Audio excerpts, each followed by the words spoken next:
Hi viewers, இன்னைக்கு rainy சீசனுக்கு ஏற்ற ஹெல்த்தியான கொள்ளு ரசம் எப்படி செய்யலாம்னு பார்க்கலாம்.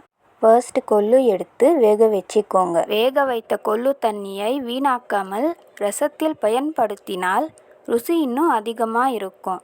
அப்புறம் ஒரு கடாயில் புளி தண்ணி, தக்காளி, பூண்டு, மஞ்சள் தூள், உப்பு போட்டு கொதிக்க விடுங்க.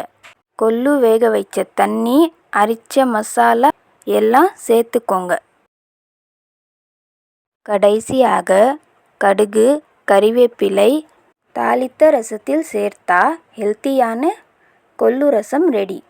நீங்களும் உங்கள் வீட்டில் செஞ்சு பார்த்துட்டு எப்படி இருந்துச்சுன்னு கமெண்ட்ஸில் சொல்லுங்கள். இதோட ஃபுல் லிங்க் வேணும்னா கீழே தெரிகிற ஏரோ மார்க்கை போய் கிளிக் பண்ணி பாருங்கள்.